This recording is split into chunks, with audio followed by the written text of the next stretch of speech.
2023. The theme of India's G20 chairmanship is Vasudhaiva Kutumbakam, or One Earth, One Family, One Future. The G20 logo draws inspiration from its vibrant colors of the national flag of India, saffron, white, green and blue. It associates planet Earth with lotus, which is the national flower of India, which signifies growth and amidst challenges. Below the G20 logo is written Bharat in Devnagari script. The G20 plays a very important role in shaping and strengthening the global economy and on other economic issues. Now I would like to invite Niharika, who is going to tell us about the working of G20. Leaders on. Let us now understand how G20 meetings take place and who are the representatives of these meetings. The G20 meetings has two parallel tracks, the Sherpa track and the Finance track. The Sherpa track is led by the Sherpa representatives like the Prime Minister and the President of the country, and the Finance Ministers and the Central Bank governors lead the Finance track. As you can see, these are the representatives of different countries who are a part of G20.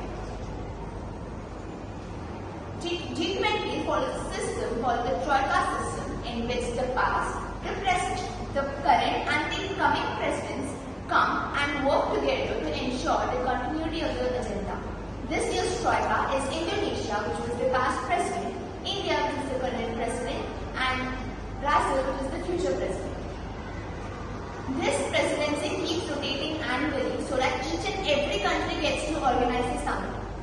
Now, I would like to invite Snehal, who will be telling us about the purpose and objectives of G20. So before we move on to the purpose, let's go back in time in 1997 when Asia suffered from financial crisis. It was mainly due to reasons such as bad debts, fixed currency exchange rates, high interest rates, etc.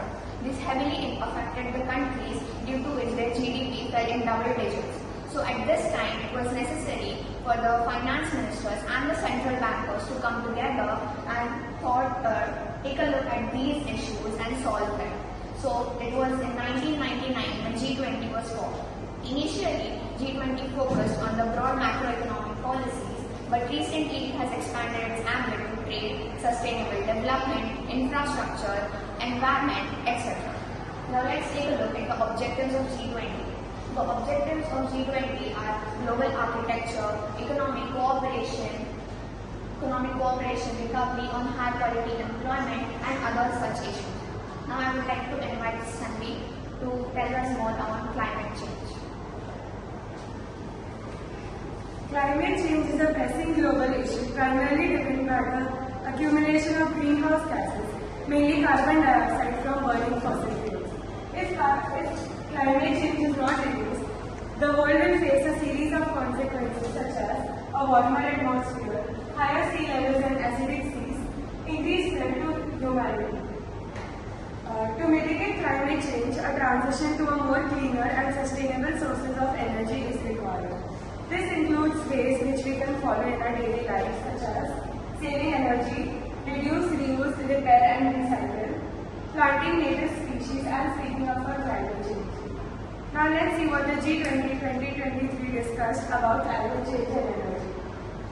The highlights of the summit was the launch of the Resource Efficiency Circular Economy Coalition. This was a momentous achievement of India during its presidency.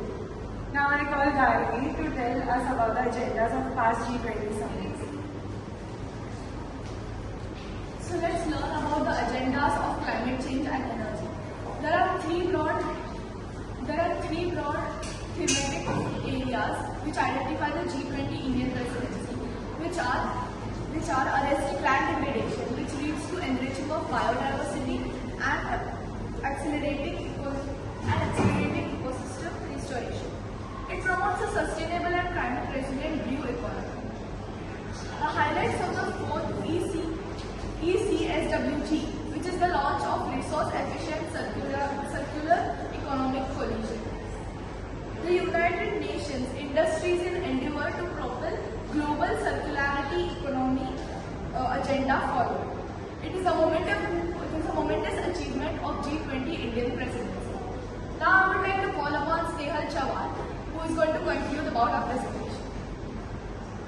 So to conclude the presentation, the G20 summit is relevant to bring together the largest economies of the world and work towards addressing the economic issues and finding solutions. It has the potential to drive collective action and work towards creating a better future. Thank you. Thank you for having us. I hope you liked the presentation. Have a good day.